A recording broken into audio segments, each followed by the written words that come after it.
I really feel honored to be invited to give a speech here, not only because I was involved in the project Sideways, but also because this is a marvelous university and an institution with a famous name, and also because, well, it is even more than European, this conference, I heard, at this almost historical moment that more than Europe is attacked. It feels fine still together among Europeans and out of Europe who share the same values.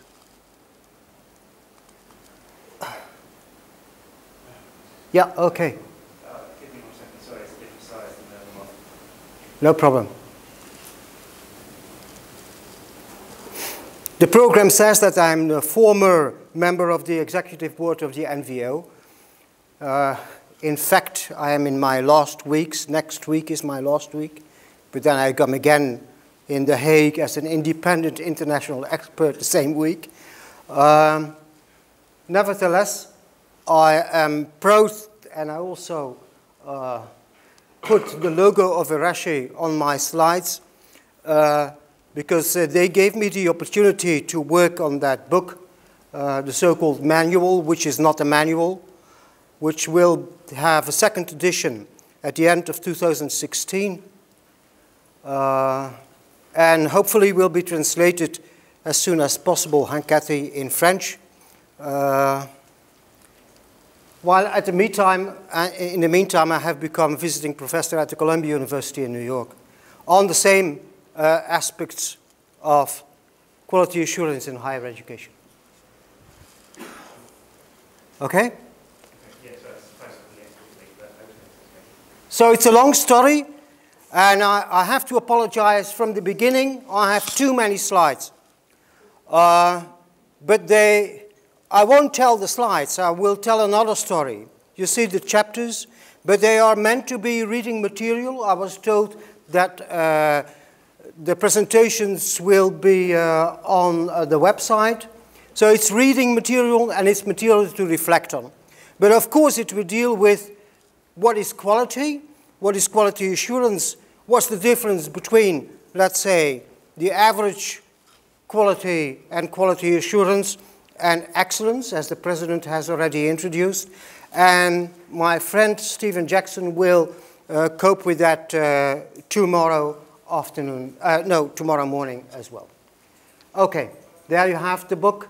On Saturday morning, I also give a speech on EQUAF, the next conference, if you want to hear more about the future of quality assurance, because I think that we are at a kind of, now that the new European standards and guidelines have been approved in Yerevan this year, that we are at a kind of historical moment there as well, and that in each country, I feel, at least in Europe, everybody is searching for a new concept of quality assurance.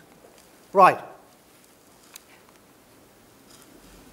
That is my starting point.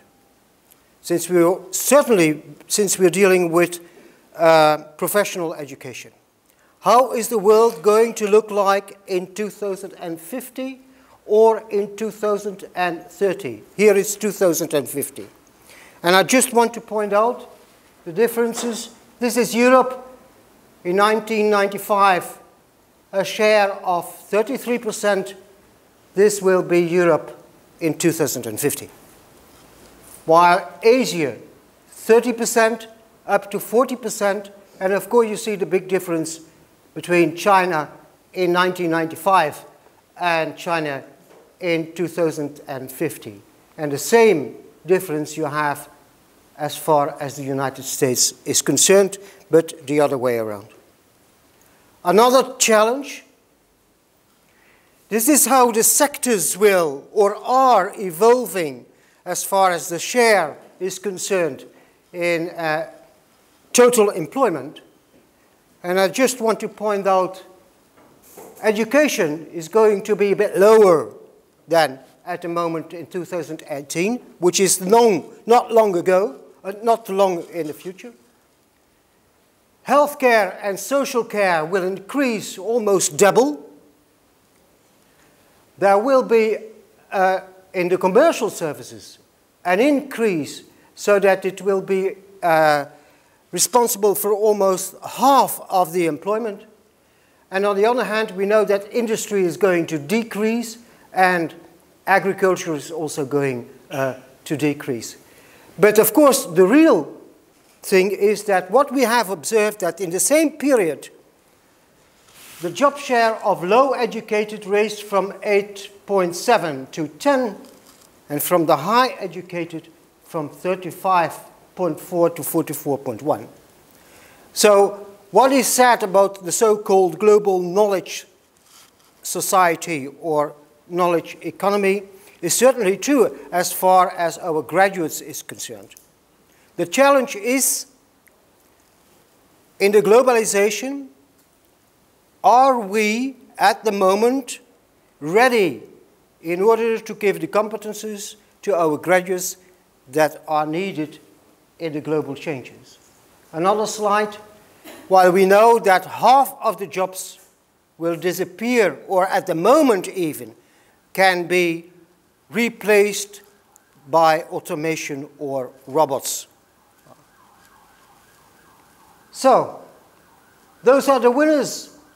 Those are the losers in 2035, out of the same study of Oxford. On top are telesalesmen and women, and the winner is the general practitioner. But what you can see here as far as the winners are concerned is that although there are persons of higher education, there are also non-higher educated persons among the list, as well as almost here, if you think of a clerical assistant and consider it certainly as belonging to the professional higher education, we have a problem there. The same with the accountants. Those are the challenges. So, thinking about that, and this is an introduction to quality, Mr. President, in a very broad sense, but thinking about that, the OECD, I think 2 months ago, published a study in which they predict how the world is going to look like in 2030. And they came up in the conclusions with 3 disasters and 2 utopias. The disasters are there: the automation, which has already been mentioned, the climate change and the hunger, certainly with new conflicts. Think, for example, of getting water enough. And thirdly, the financial crisis or the bank crisis, or whatever you call it, that is going to be prolonged and extended. The 2 good sides are that there is a kind of sustainable or ecological engineering coming up, which of course needs very high educated persons. And the second good side is that we are moving towards, again in the broadest sense of the word, a creative society. And I'm not specifically addressing the art schools here. I will do in a moment, but not yet. In which you see that from the bottom up there is a new kind of attention, not only to ecological subjects, but also to, for example, the balance between work and between life. Also, for example, the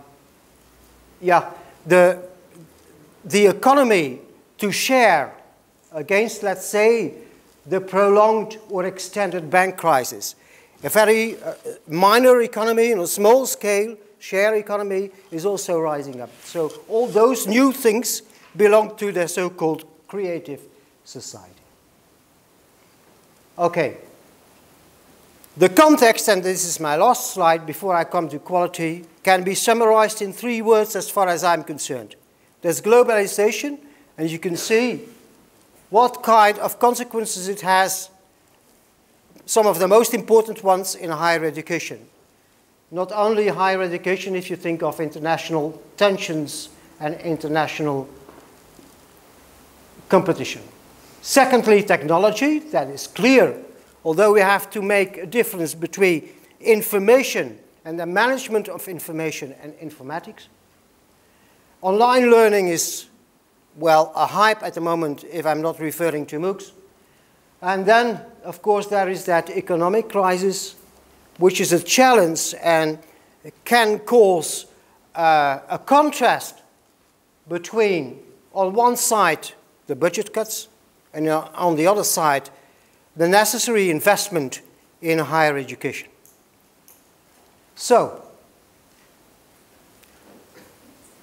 the first question is then, what is quality? This is a very old and traditional definition by one of the first gurus, the American one, who went to Japan and introduced quality assurance there. Was a mathematician, by the way, from 1951. And as far as I'm concerned, when you analyze it, it still works.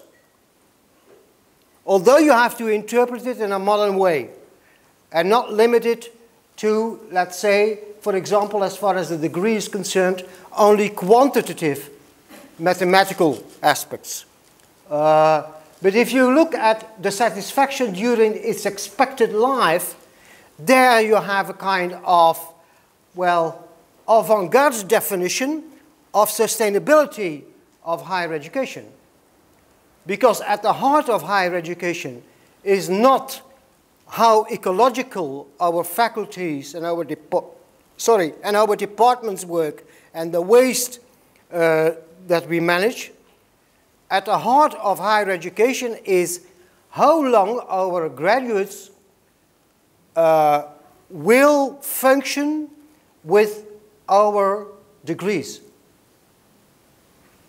And there is, of course, the lifelong learning that has come up, but it makes us ask again, why? What's the real aim of higher education? Okay.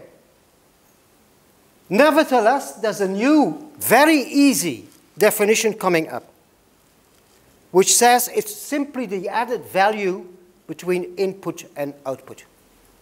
That's very simple, and I guess everybody understands it.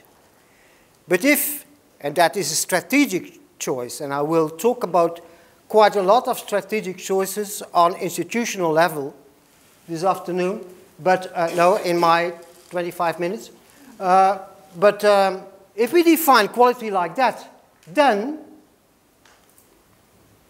there is a tension with excellency. That's the tension that Stephen Jackson will talk about tomorrow as well. And it's easy to show. Look, those are 2 higher education institutions or universities. The first starts with the input of the learning outcomes. Wait a moment. No. Oh. Up. A secondary level. And arrives with its students a bit above the minimum standard of the national or international qualification framework. The second institution uses a hard intake with intake exams, for example, only takes the best students, and then arrives a bit higher, of course, than the first, and certainly above the minimum standard. If we define quality as the added value between input and output, the first institution is the best.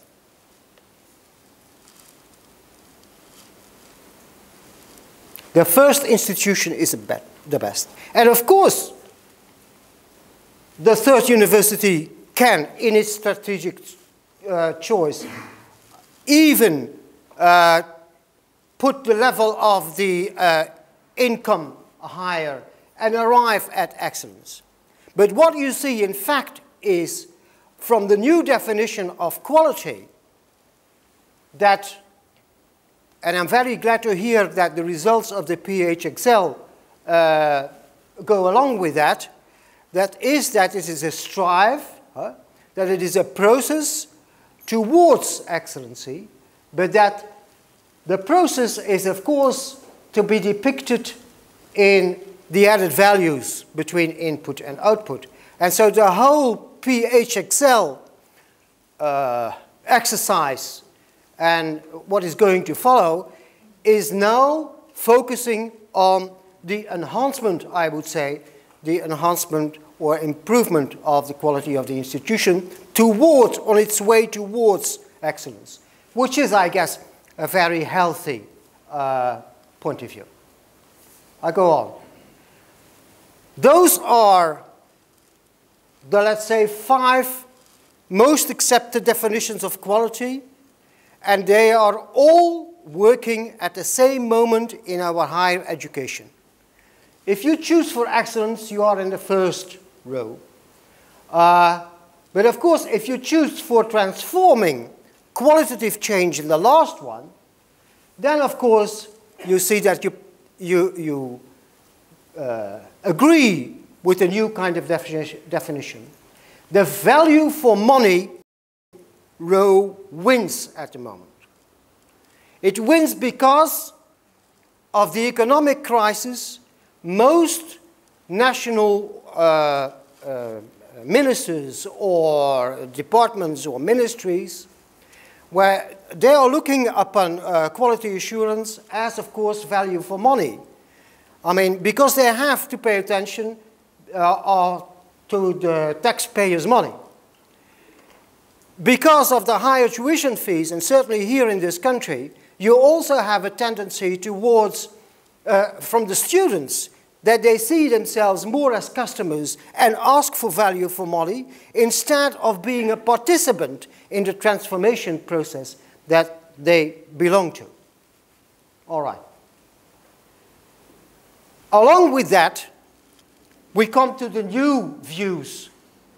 And the new views are there again. Quality is everybody's. It's not just the responsibility. It can't be the responsibility of a quality unit. It is always changing, which is clear, because in the globalization of our day and with the crisis, there is more stress, for example, on social relevance, if not employability. Services are vital. It has many aspects, and it's multi-layered. So it's, although the definition of quality assurance, or of quality, of the 1950s still works, quality assurance has changed quite a lot. Okay, I come to my third chapter, and that is the chapter of the institutional level. Added value, that's from the vision and the mission. The process is the strategic policy and its realization. The result is the output. The difference between vision and mission and the results, that's the quality on institutional level, in which you have to make your strategic choices again. That traditional definition of quality assurance as a management approach is still correct, but I put the stress on management approach. So it's a tool, it's an approach, it's not the essence, it's not the heart of the matter. The heart of the matter, we should never forget, is quality, and not quality assurance. Maybe it's strange to be said by an accreditation person, but it's like that. Okay, so we come to the mission of higher education, and traditionally, there are 3 fields: education, research, and the social impact, or social services. We are all familiar with the changes that are underneath. Student-centered learning, 21st century competencies as far as education is concerned. The continuum of modes of research. I heard in the opening speech of the president, the universities of applied sciences, the innovation and the global aspects. So the question is, knowing the challenges and the situation we are in, is there a new vision and a new mission needed or coming up? Well, 2 months ago, Gallup, the worldwide research enterprise, investigated and compared worldwide missions of, let's say, innovative institutions. And everywhere they read the same thing, those things. Everywhere. Imagine. So their conclusion was that in more than 50%, even the innovative institutions, the well-known ones, had the same vision and mission.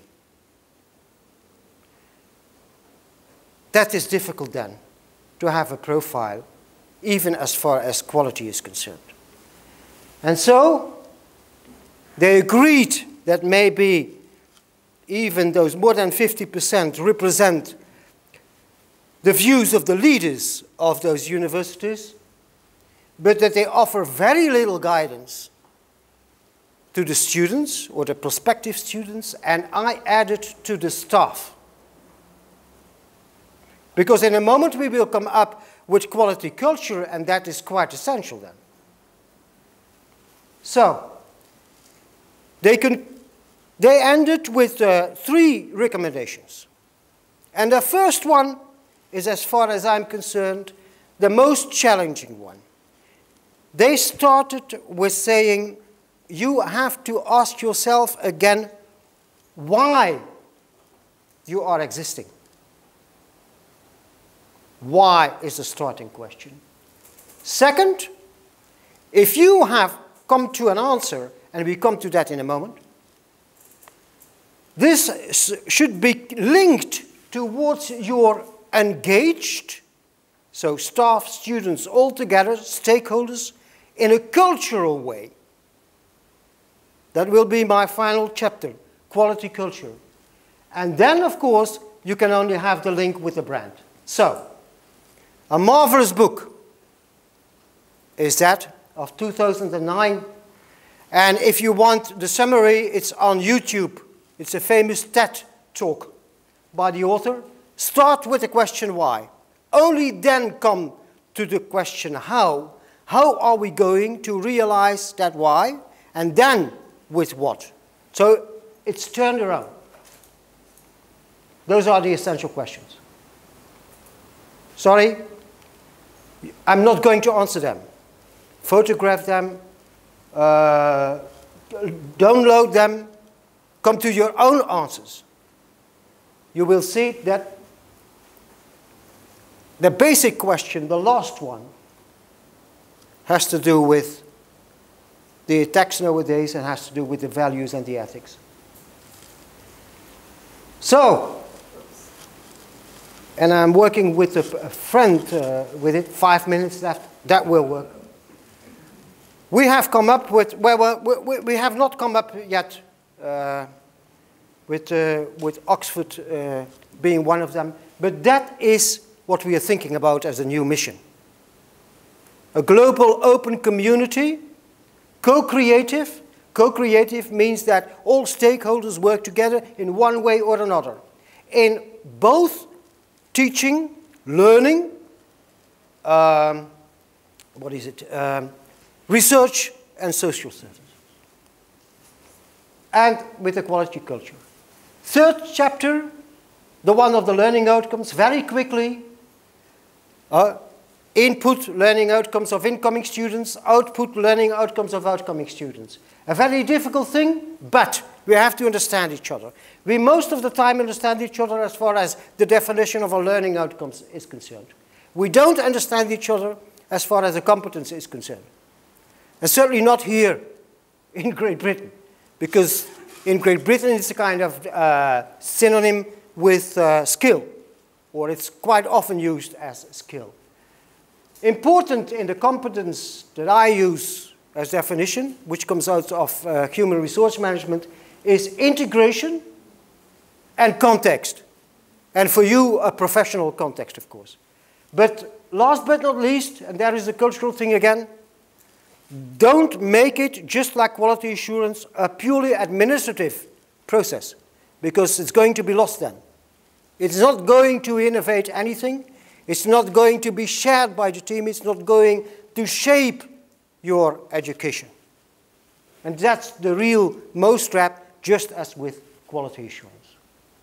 So how can we work? Look at this table.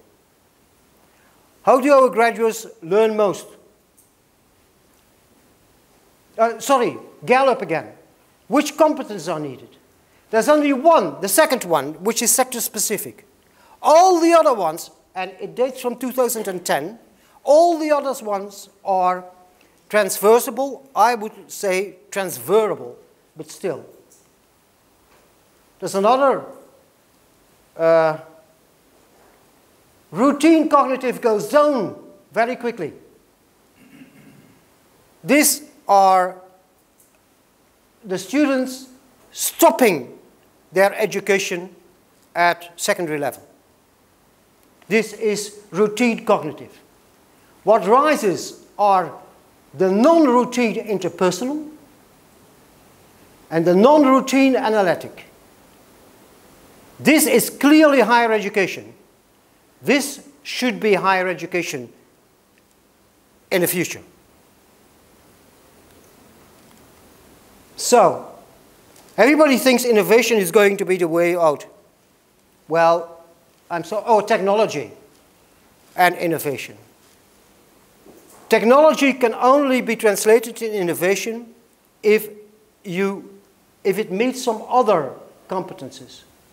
And the large balls are the ones, are the context and work with the world and technology. The minor ones are the new competences that are needed. Social intelligence, for example. If you don't have enough social intelligence, then the technology is not going to be turned in innovation. And this is also proved by this of the OECD, this table. Those competences make the difference.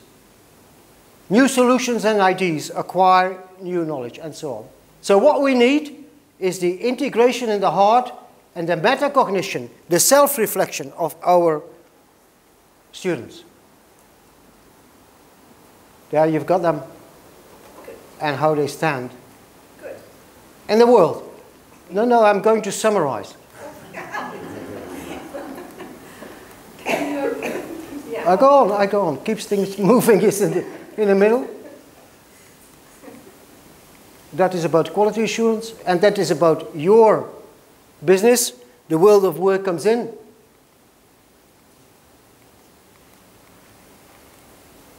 The criteria you use, I know it's too quick. And that is the degree of quality culture, which comes in the learning process. So,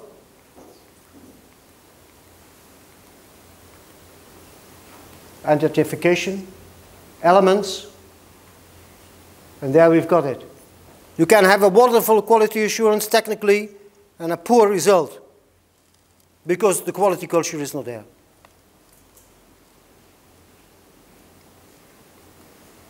That's a summary. And I'll stop with it. No.